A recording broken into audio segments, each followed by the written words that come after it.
There's a lot of unrest going on in the world today. A lot of uncertainty, a lot of fear, a lot of stress, and a lot of tension. And I wanted to come on and say something. I wanted to spread some positivity in this very negative situation. As you guys are probably aware, the Big C Outbreak is going on. I refuse to say its name, or even its code name. I call it IT. Yeah, I know, the clown, I know, but for the sake of this video, we're going to call it the Big C. So the Big C is essentially very similar to the flu, except it's more widespread. It spreads around more commonly than it does the flu, and that's part of the reason why a lot of people are so scared. That's why there's a lot of cases going on right now.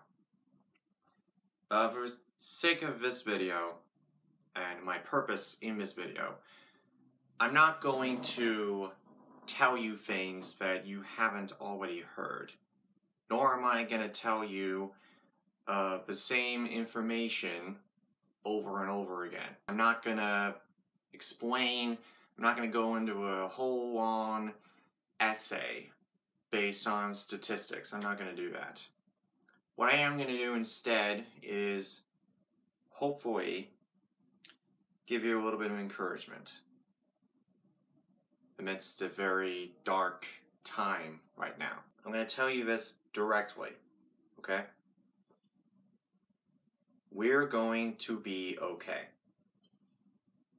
Now, you may think that I'm completely irrational.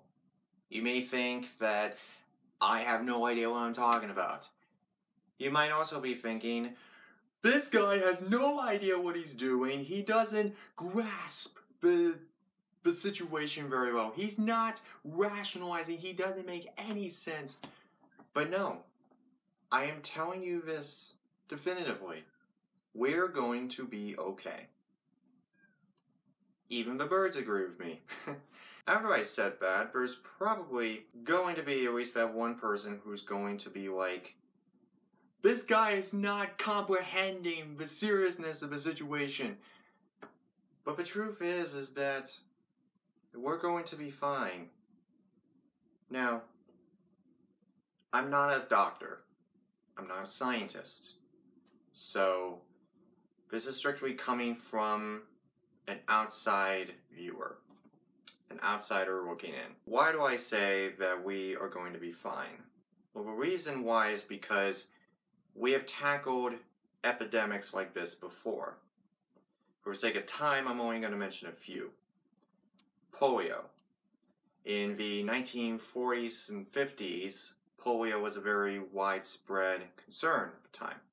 It affected millions of kids, and parents were like, is my child going to get polio? Everybody was freaking out. But then somebody came around and created a polio vaccine. So, while yes, it is true that polio is still around, it's not as, well, let's put it this way. You just don't hear about it as much as you did back then. And keep in mind that the technology at the time was very primitive. So it had a long way to go. AIDS, that is a big one. Based on what I could gather, and I'm not that much of a history historian, I'm only a film historian, so keep that in mind. In the 1980s, there was a new disease that was going on in the early 80s, and at the time, it mostly, at least initially reported, it mostly affected the gay community and drug addicts. But then it started becoming more widespread. There were people getting infected with HIV and AIDS left and right. And there was a lot of uncertainty because nobody really knew what was going on. Nobody really knew why people were getting sick and dying, you know? We didn't think it would be this widespread thing. In fact, there were reports that people were getting HIV or AIDS from blood transfusions. You know Ryan White? He had a blood transfusion and he was only 10. So it was a huge issue. And nobody really knew what to make of it. Nobody really knew what to do. There was a lot of fear and concern, just like there is a lot of fear and concern now. So while, yes, we still have HIV, there are better ways of dealing with it now. I think that there's like a pill that's been advertised recently for people with HIV. I'm not sure exactly. But there are ways of preventing it, and there's more studies done. And keep in mind, that was in the 1980s. So scientific advancements had yet to be undertaken, you know. And then there are other situations like the bubonic plague, which killed almost everybody. It was like 2/3 of the world's population. My point is, throughout history, if we were in 1918 or 2020, we have tackled epidemics before. And we have dealt with those in all sorts of ways. But this is brand new. The difference between, I just found this out, the difference between all of that and this is that with all those, at least they didn't affect the economy. This is. Okay, the reason why people are so scared is because they don't know if the other person near them has the Big C. And so that's why they're scared, because they're afraid of getting it. And they do have a point. There is an understanding as to why people are scared. But should we wash our hands every time we come home? Yes. Should we be concerned about the stuff that we buy from places? Yes. Should we keep our distance from people? Yes. They actually said at least like 6 feet. Should we be informed? Well, yeah, but not too much. Should we stock up on paper towels, toilet paper, food, hand sanitizer, so much that other people can't get it, sanitize everything, lock outdoors, lock out windows, hide in a bunker somewhere, and feed into our fears by watching the news all the time? No. No, we shouldn't. That is not a good way to get through this. The reason is because fear adds into fear. When you panic, you don't think clearly. And when you don't think clearly, you're not rationalizing. So instead of trying to help the situation, you're now panicking and running around like scared rabbits. Do you remember when 9/11 happened? It did not just affect the United States, it affected everybody from all across the world. It was a nationwide disaster. It spread throughout the entire world. And everybody came together to help their fellow man. Everybody came together. They tried to save people from the twisted metal of the collapsed Twin Towers. They tried to rescue people who were trapped at the Pentagon. They came together and helped out with the cleanup efforts. They did all sorts of things, even if it was just something so little as a simple donation. They came together, and we were all united in one. The United States, Japan, India, we were all united in one. The whole time after 9/11, we were all together. But now everybody is, it's like every man for himself, you know? Everybody's scrambling, nobody knows what to do. Hospitals are, you know, they're running thin on stuff because it's just, grocery stores are in a panic. You can't really get anything anymore. We're all under, well, I don't like using the word lockdown. Let's call it like a retreat or something. We're all under a retreat. We can't work. We can't really go anywhere unless to go to grocery stores or something. We can't really do anything. So we're being ordered to stay at home. And while that can actually be a good thing to prevent the spread of this thing, however, it's affecting the economy pretty bad. There are good things that are coming from this.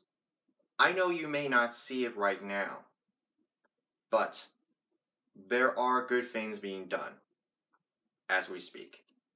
I saw an article recently in which there are people delivering food to people's houses, to people who need it the most. There are hundreds, thousands of doctors and nurses who are on the front lines every day right now. They are putting themselves on the line for us, at least the people who are affected by this thing, whether they have it or not. The family members doing the best that they can, regardless of the situation, regardless of what's going on, you know. They're not giving up. In fact, I recently heard that the pharmaceutical companies, pretty much all of them in the world, are actually coming together and actually trying to help one another put an end to this thing. They're actually sharing notes and studies. And this has never happened in the history of the pharmaceutical industry. Never. It's all been one or the other. But now they're coming together.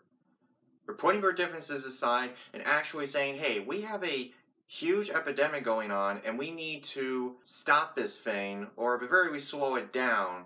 So that if we slow it down, we can contain it much easier. You know, I like hearing stories like that. I like hearing stories of positivity. That's what we need to do. We need to focus on the positive aspects of this whole thing. We need to take every single positive thing we hear and soak it in like a sponge. And here's another little thing that I heard. I saw a graph chart recently. And I know it may get a little bit negative, but hear me out. I saw a graph chart recently that showed that more people died from tuberculosis and AIDS than this. Tuberculosis is really high on the list, right about here. AIDS is about here. Now, if you add those two together, not just that, but if you also add in the common flu, like just the regular flu, more people have died from these three things than the Big C. If you add those together, or if you want, you can multiply them, the numbers just don't compare. So, maybe that might ease your worries a little bit. Do you know those movies like The Cassandra Crossing, Outbreak with Dustin Hoffman, Contagion, which has been talked about a lot recently, where there's like a virus or some kind of outbreak going on, and the characters are trying to do everything they can to try and avoid getting it or try and put an end to it. We're kind of in the middle of that. We just need to write the ending. And by the way, a lot of people are talking about Contagion again, which I saw that like 9 years ago. Wow. But it's like people feed into their fears by watching something that actually terrifies them. I don't think we should feed into our fears by watching something that we know we're going to get scared of all over again. And fear doesn't help anybody. Living in fear and getting angry all the time isn't gonna make the thing stop. It isn't gonna make it any better. It's just gonna make it worse. So what we need to do is hear the stories about but people who are doing everything they can to help people and to slow down this thing. But not only that, but we need to think about the things that we have. Think about, well, we shouldn't take anything for granted. That's important. We shouldn't take anything for granted because something like this comes along and we think about it all the time. We think about, we live our day-to-day lives. We don't think that we're taking all of it for granted. I'm not saying all of this as somebody who's in denial of the extensiveness of the situation. I'm not saying this as somebody who wants to ignore what the people on the news are saying. I'm telling you this as somebody with anxiety disorder. I can tell you that being optimistic and being positive is essential. What we need to do is we need to think about the good and not let fear drive ourselves crazy, because we're not going to get through this if the only thing we're thinking about is this thing going to kill us all. Like something out of a Resident Evil or like a Resident Evil game or a zombie movie, So, here are my tips for thriving. And I say the word thrive instead of survive because survive is overused to the point where it's just, I don't like that word anymore. Here are my tips for thriving amidst the Big C outbreak. Number 1, limit how much news you take in at a time. It's okay to get informed, but it's not okay to dwell on what you hear on the news. So limit how much you take in. Number 2, don't panic. I know you're probably thinking Hitchhiker's Guide to the Galaxy reference, but believe me, not panicking is much better than, anything else really. Third, remember to try and be optimistic every day. Don't think for a minute that there isn't anything good being done. It may look bleak now, but at the very least, we can walk our dog. We can, we have each other.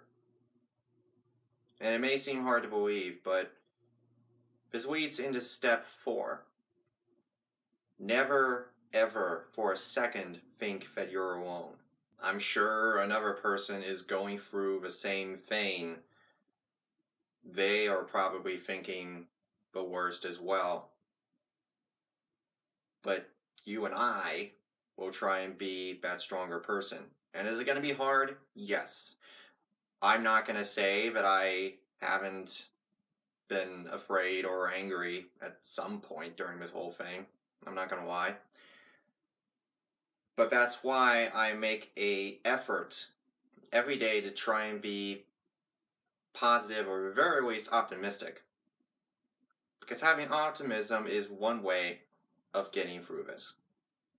5, if you have a big collection of movies or games or shows, like, if you have a lot of collections, use them. It's a good idea. Number 6 is, just simple things. Good hygiene, good diet, do the steps. Think about health and wellness. That's important. Step 7 is try and be different. Do things you've never done before. Maybe take up poetry or something. Do some writing. Or whatever you do, as long as you stay home. And lastly, what can I think about the last tip? Spread some love, wherever you are. Spread some love. I don't care where, as long as you keep your distance from people and all that, but Spread some love wherever you are. Maybe you're on social media or something, or maybe you there are people out there who are sharing the love with you. So do that.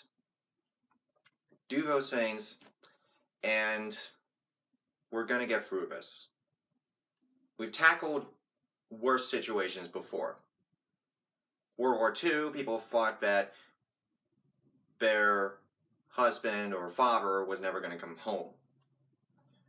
Everybody did their part to try and help in the war efforts, and I could go on about a whole history on that, but a couple of time I won't. People have come together amidst panic and fear.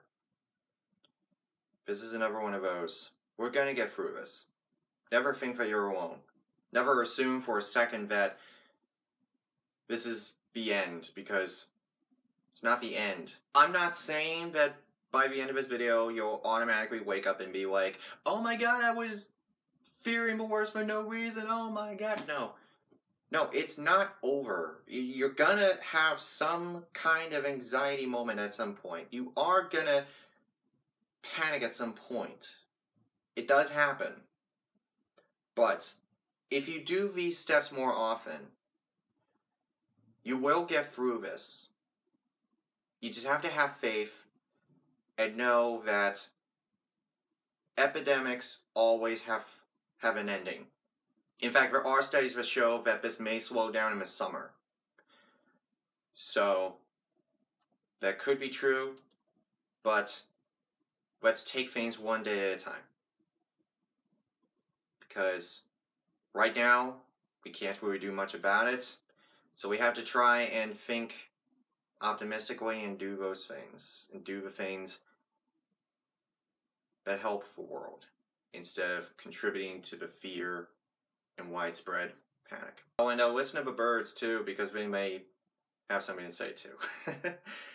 Alright, so that's all I wanted to say. Thank you all so much for listening. Till next time, folks. Good night. And most importantly, stay safe, healthy, and well. Thank you.